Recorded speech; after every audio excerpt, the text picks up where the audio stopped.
Setiap orang pasti memiliki kenangan tersendiri saat touring, entah itu indah, mengejutkan, menyebalkan bahkan kadang di luar akal sehat dan nalar. Kali ini saya mau sharing kejadian-kejadian di luar nalar yang terjadi saat saya touring dalam grup maupun sendirian. 1. Hutan Wellery 2005. Saat itu saya masih mengendarai Honda CB 125 lansiran 1978 bersama dengan kawan saya Adesu yang mengendarai Honda GL 100 dengan mesin Tiger alias GL 200 Auto Temanggung dari Batang. Singkat cerita, saya melewati Wellery sekitar pukul 0.30 malam dengan kondisi lampu yang gelap kayak lampu lilin karena spol magnetnya terbakar dan waktu tidak mungkin untuk menggulung ulang. Wellery tahun itu tidak seperti sekarang yang ramai dan banyak rumah penduduk. Dulu masih betul-betul gelap gulita dengan hutan di kanan kiri serta rumah penduduk terakhir adalah di daerah Batang. Adesu dan istrinya keasyikan ngobrol dan lupa dengan motor saya yang lampu gelap dan mesin setengah modar karena spol sekarat, meninggalkan saya sendirian di belakang. Menurut cerita sesudahnya, mereka betul-betul lupa bahwa ada saya di belakang. Lalu sepanjang jalan, saya mencium berkali-kali bermacam aroma mulai bau bangkai, bau melati, mawar, kemenyan, minyak sinyongyong, cendana, karet kebakar, Belum lagi beberapa kali ada suara memanggil nama saya dan suara jeritan, saya sugestikan itu suara monyet pengen kawin. Puncaknya adalah tiba-tiba ada nenek-nenek berwajah pucat, datar tanpa ekspresi, pakai kain batik dan selendang, menatap saya di sebuah tikungan dengan tangan kanan seperti menunjuk ke depan. Aneh, karena lampu motor saya redup tapi kenapa wajahnya sangat jelas. Wallahualam. Sekitar daerah Kedu sebelum Temanggung, baru Adesu sadar saya hilang dan putar arah. Kupret, hampir GW dimakan, monyet pengen kawin. 2. Pelabuhan Ratu 2007. Ketika itu, saya sedang touring bersama dengan kawan-kawan dari INSERT, Independent Supermoto Rider Team ke Pelabuhan Ratu. Singkat cerita, saat mau tidur malam di villa rumah panggung pinggir pantai, mata saya susah terpejam dan belasan kawan-kawan lain sudah terlelap semua. Iba-iba sekitar jam 2.30, jendela kayu di atas kepala saya terbuka dengan suara angin mendasau parau, mirip film horor 80-an deh. Saya melirik, gak ada apa-apa. Saya pikir angin. Ketika saya mau tutup, tiba-tiba jendelanya nutup sendiri. Kaget saya, sontak merinding karena tiba-tiba ada suara perempuan nangis depan jendela. Kembali saya sugestikan bahwa itu, kucing nangis pengen kawin. Ama-ama suara nangisnya pindah ke dalam villa kayu ini. Saya lirik kawan-kawan yang pada tidur, satu pun tidak ada yang bangun. Akhirnya saya ambil ransel entah punya siapa, saya tutup kuping dan kaki saya selipkan ke bawah kaki teman sebelah. Alhamdulillah tertidur nyenyak setelahnya. Ternyata saat pagi, beberapa teman juga mendengar namun sama-sama mengira bahwa hanya mereka yang bangun saat itu. View, dodol luah. 3. Frasers Hill Malaysia 2012. Waktu itu saya dapat undangan dari pemerintah Malaysia untuk riding di sana dalam event 5 Mountain Ride Malaysia. Ada dua hal yang saya perlu garis bawahi di sini. Pertama, rider Malaysia jarang riding di atas maghrib, biasanya LSG stop cari hotel ketika hari menjelang senja. Kedua, ternyata rombongan kami 4 motor, adalah riders pertama yang datang ke Frasers Hills Hotel di atas maghrib. Kami tiba pukul 22 waktu Malaysia, sejak hotel tersebut didirikan tahun 50-an. Wow. Dikarenakan jadwal yang padat, kami mengalami keterlambatan dalam perjalanan, di mana salah satunya kami terlalu asyik foto-foto di daerah Genting Highlands sehingga kami kesorean tiba di Genting.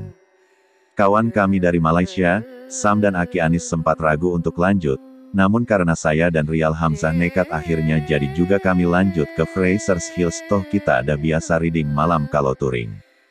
Ternyata memang jalur yang kita lalui betul-betul horor, sebagian besar memang gelap gulita, di sebagian lain diterangi lampu jalan berwarna kuning yang justru bikin suasana makin horor karena pantulannya di antara kabut tebal dan pepohonan hutan perbukitan.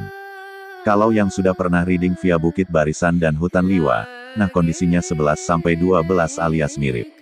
Etul-etul seperti jadi tokoh utama dalam games, film Silent Hill, hehehe.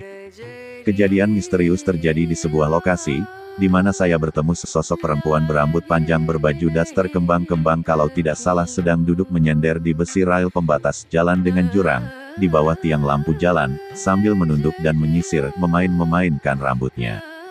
Kondisi saya mengendarai motor sport 1000 cm3 dengan ban slick sudah cukup buat repot karena takut overpower dan slide di tikungan licin. Sontak terkejut dan masih berpikir rasional, ini anak siapa jam segini ada di sini.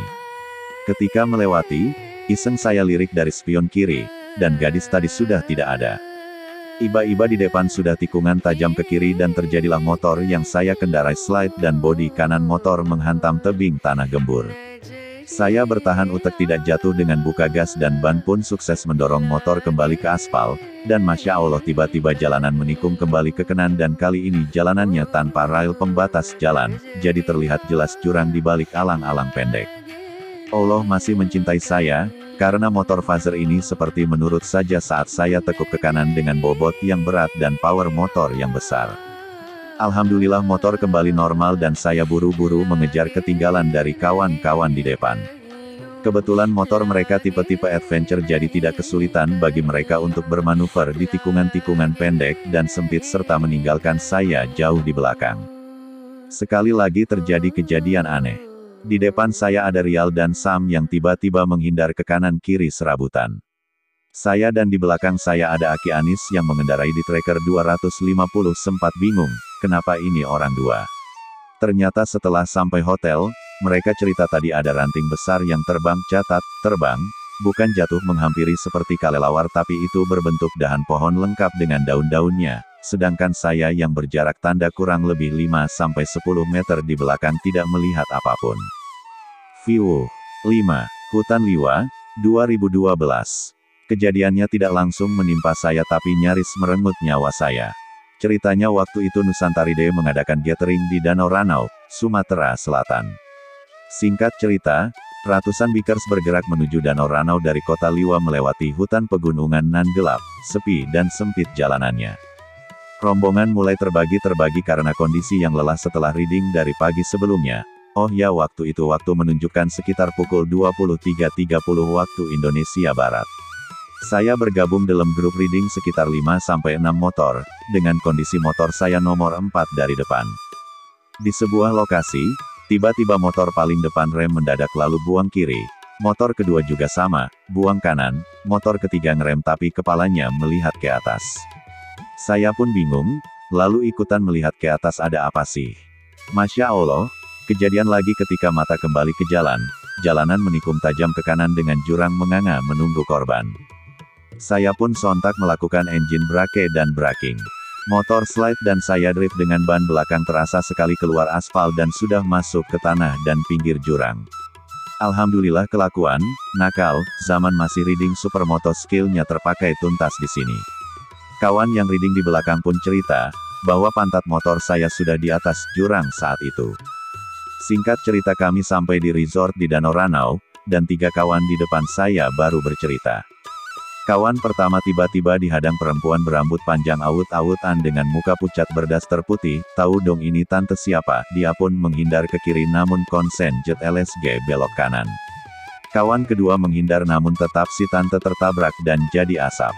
Kawan ketiga melihat si tante terbang ke atas pohon. Nah saya dan 2 motor di belakang tidak melihat apa-apa dan karena curiosity saya malah nyaris memakan nyawa saya sendiri. Kejadian aneh namun 2 kejadian di atas menyadarkan saya, kadang makhluk dunia lain muncul saat kita lelah, boring, suntuk, mengantuk dan hilang konsentrasi lalu tidak aware dengan kondisi jalanan. Tidak aneh kalau banyak yang bilang jalan lurus tapi tiba-tiba masuk jurang. Demikian beberapa kisah mistis yang pernah saya alami, semoga tidak akan mengalami lagi ke depan saat touring.